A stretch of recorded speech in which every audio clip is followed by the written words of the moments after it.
Well, I tried to sign up for DoorDash, but that did not work because I previously had an account that was attached to the same phone number and it was deactivated. And they're not even telling me why. Like, I can't even make another account because it's attached to that phone number and it was deactivated. So I tried to sign up for a Uber Eats driver, like with the bike or whatever. But now, like, it let me sign up, but now I have to wait for a background check, which takes about 2 to 3 days, they say. I I can't wait 2 to 3 days. Like, that'll be useful in 2 to 3 days when I'm actually approved or whatever. But I literally have no gas right now. I'm sitting at the gas station in hopes that somebody will see me sitting here and just offer me some money or something. Like, I'm so tired of this. I'm so tired of this.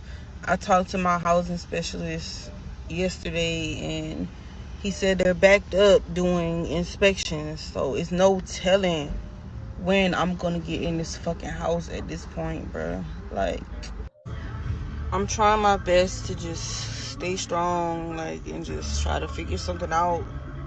Um, I also went on Shift Smart or whatever it's called, and is no shifts or anything available in the area. Like, oh, it just seems like, bro, every fucking way I turn, like, just not working out. Like, I don't know what the fuck to do. I don't know what to do, and I'm tired of asking people for money. I'm tired of doing it, bro. I'm so tired. I'm ready to give up at this point, man. I'm tired. I'm fucking tired. Like, that's all I can say at this point. I'm tired. But I hope y'all are having a good day.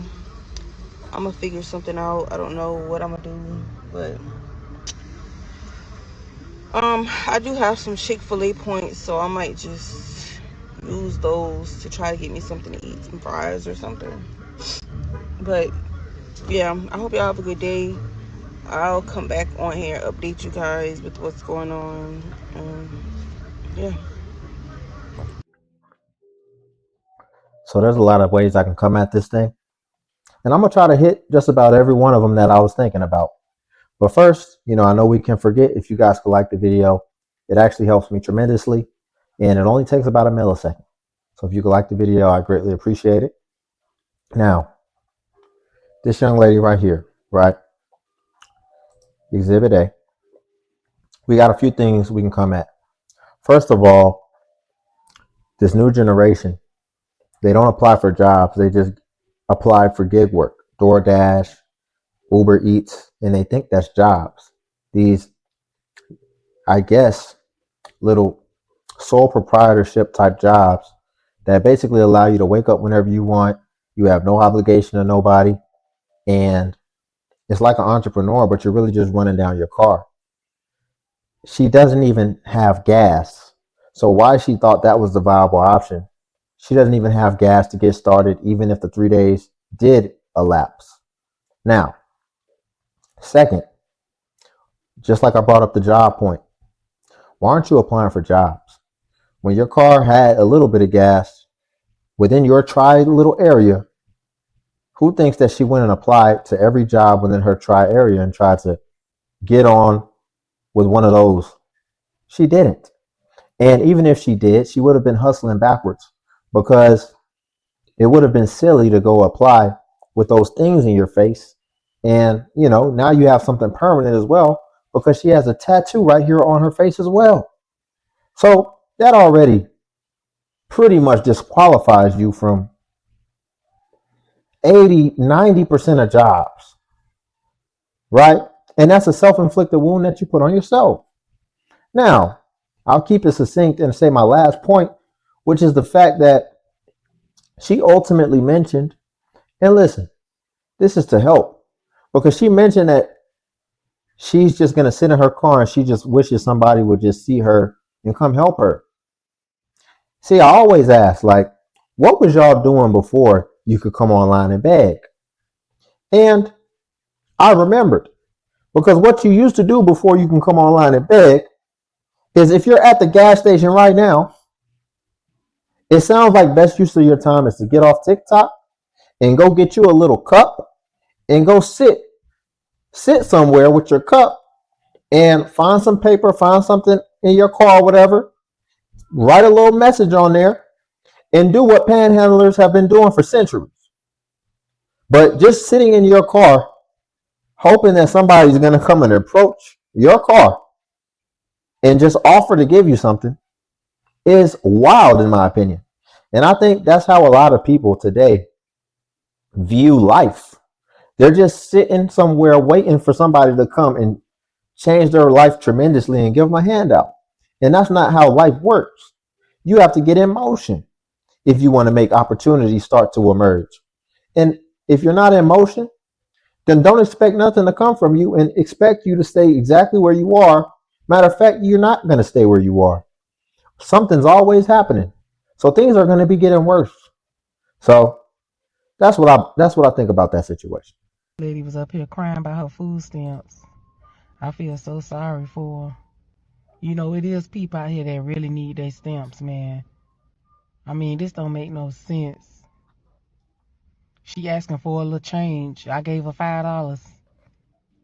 I told her I don't really keep cash on me like that, but See, it's an older woman. See, she knows how people used to get some money if they needed it, and if they were stuck somewhere. She said it. She's asking for some change. That's what that other young lady probably needs to get out her car and do. She needs to go speak to some people. I had $5 on me. Hopefully somebody else will come out and give her something, because she says she don't know what she gonna do without her food stamps.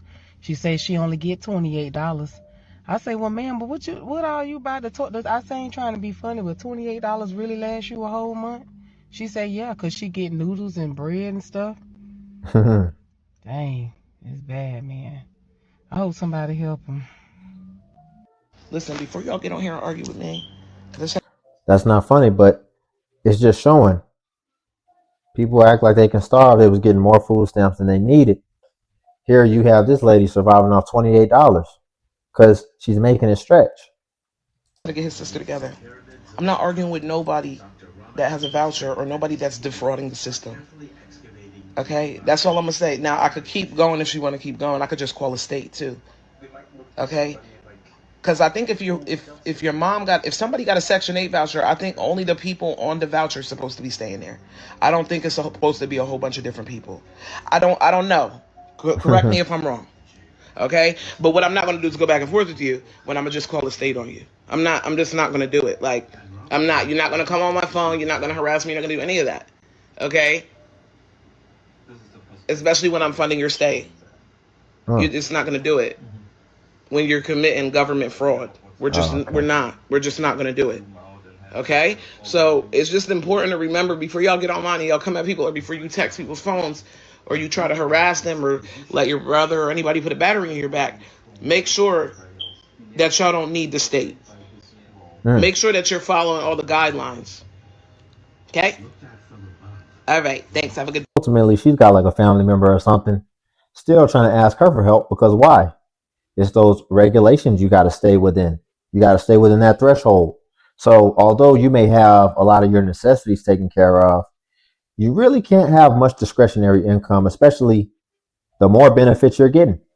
So what do people have to do to make up the gap if they want to get their nails done, or if they want to do other little things, other little, you know, do other little things? Like I said, now they have to figure out ways most times to get people to donate or to give them some extra money. It's kind of like people who are in prison, right? They need you to come put that money on their books.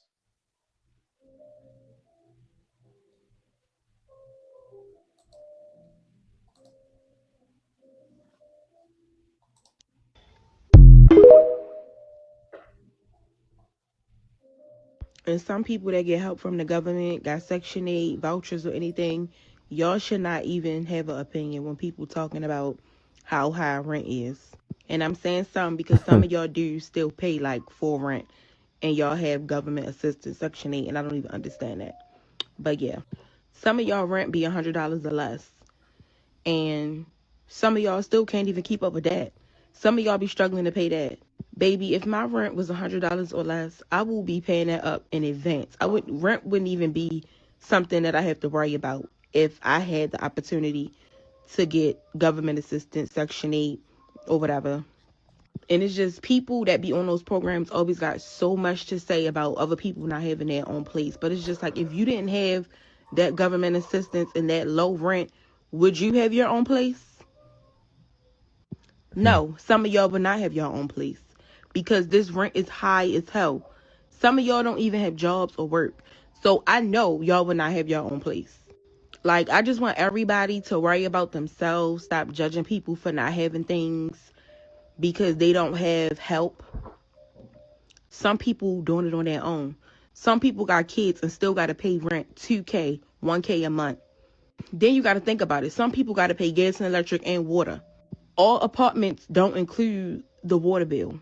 I don't know if they do, but some do, some may don't. I don't know. And then people on government assistance, a lot of times y'all don't even have to pay gas and electric and water because sometimes it's included in y'all rent. Some of y'all do probably pay gas and electric and don't have to pay water. But I know some of y'all don't have to pay water and gas and electric. I know that for sure because I know some people that's on it and they don't have to pay that stuff. It's included with. So I think we get her sentiment.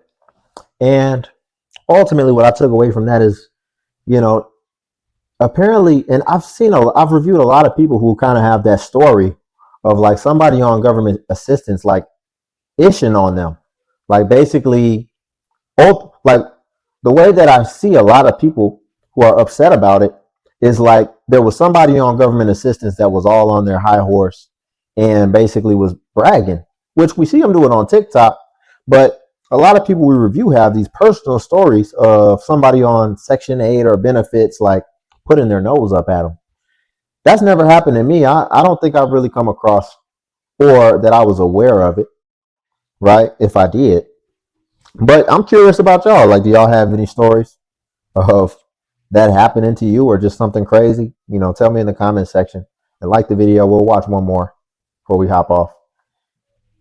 So apparently Trump is proposing a bill that will cut Section 8 funding.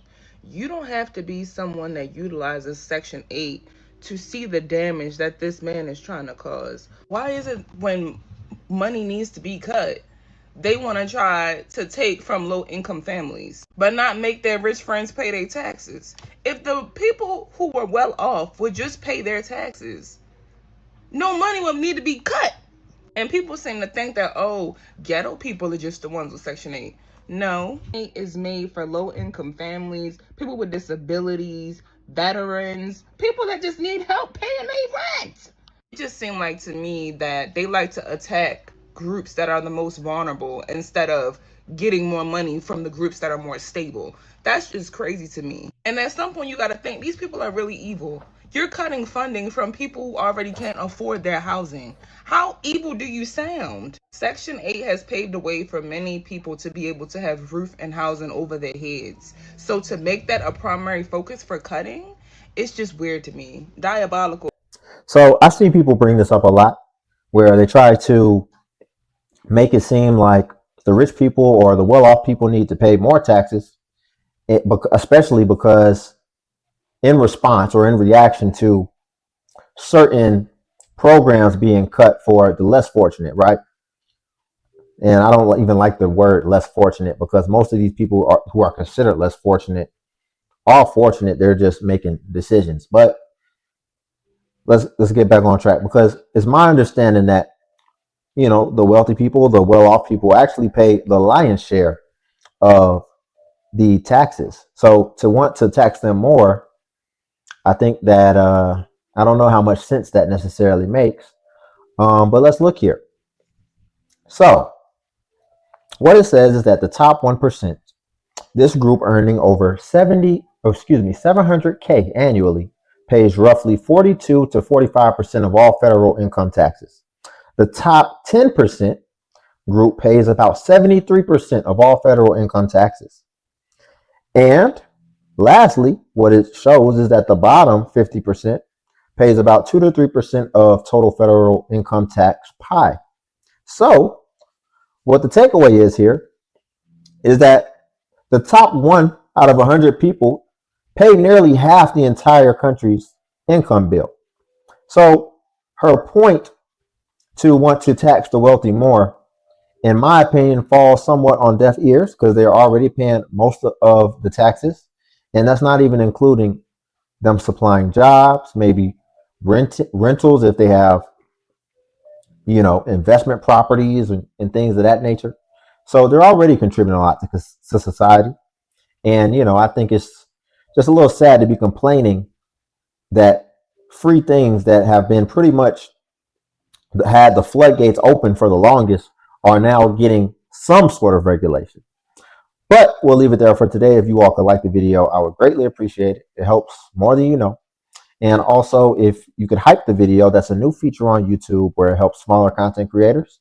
And basically, when you hype, that pushes us smaller content creators the same way it pushes the larger ones, and it gives us more visibility. So that would help greatly as well. And then Patreon is linked below if you want to see self-improvement content. But until then, I'll catch you all in the next video.